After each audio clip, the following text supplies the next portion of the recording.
কিছুদিন আগে অনুব্রত মণ্ডল সংবাদ মাধ্যমে বলেছিলেন, জানি না কেন জেলা পরিষদের কাজ পিছিয়ে যাচ্ছে।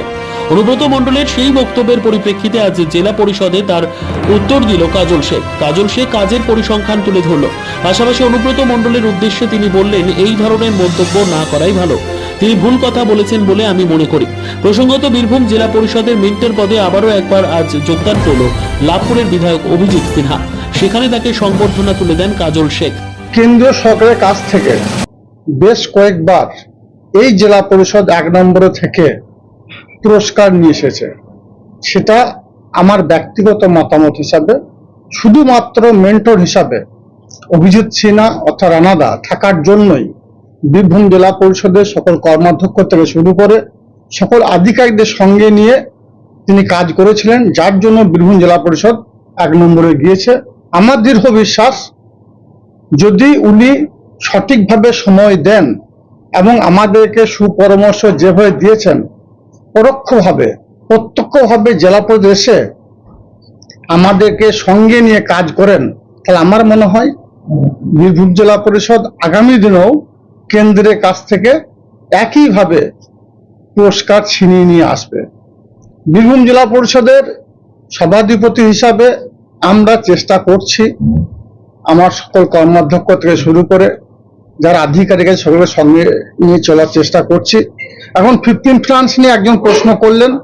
15 ফিনান্সে 2.5 করোড় টাকা এসেছিল আমাদের রাজ্যে, জেলায়।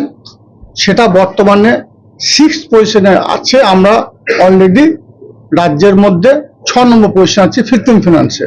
5th ফিনান্সে আমাদের কাছে এসেছিল 14.89 করোড়।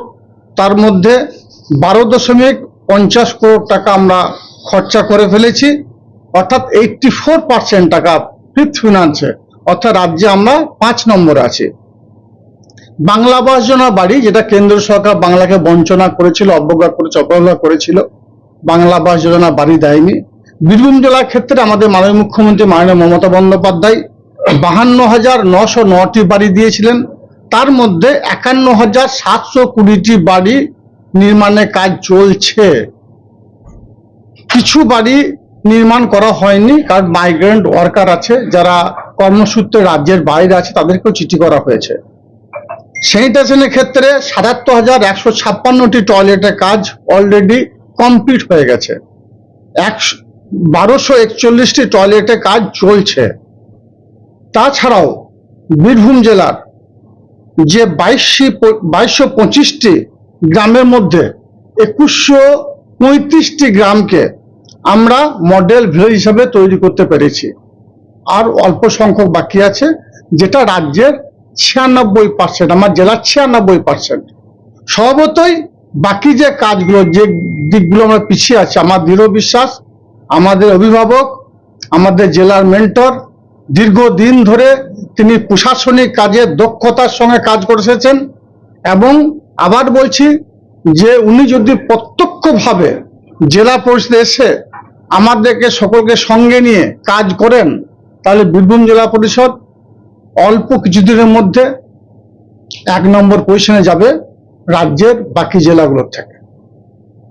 অনুব্রত মণ্ডল যে দাবি করেছিলেন যে 15 ফিনান্সের জেলা পরিষদ টাকা খরচা করতে পারেনি, তার কি সেই অভিযোগটা ভেঙে দেওয়া হবে? 15 ফিনান্সের হিসাব দিলাম এখনই আমি, 2.5 করোড় টাকা খরচা হয়ে গেছে। এখন 6th পজিশনে আছে। আমার পাশে কৃষি কর্মাধ্যক্ষ সাহেব বসে আছেন। বীরভূম জেলায় সারা বাংলার যে জেলাগুলো আছে, সেই জেলাগুলো নিরিখে বীরভূম জেলা কৃষি ক্ষেত্রে 1 নম্বরে আছে। বীরভূম জেলা পরিষদ বা যে কোনো জেলা পরিষদ কোনো একটা বিষয়ের উপর ভিত্তি করে দাঁড়িয়ে নেই, অনেক উইংস আছে। তার মধ্যে 15 ফিনান্স আছে, 5th ফিনান্স আছে, কৃষি আছে, খাদ্য আছে, বাংলা আবাস যোজনা বাড়ি আছে, স্যানিটাইজেশন আছে। কোনো একটা জিনিসের উপর বিচার করে তো কত নম্বরে সেটা বিচার করা ঠিক নয়, বা যিনি করেছেন তিনিও ঠিক করেছেন বলে আমি মনে করি না। স্বভাবতই বীরভূম জেলা পরিষদ ভালো জায়গায় আছে, আরো ভালো জায়গায় থাকবে, কারণ আমাদের অভিভাবককে আমরা পাশে পেয়েছি।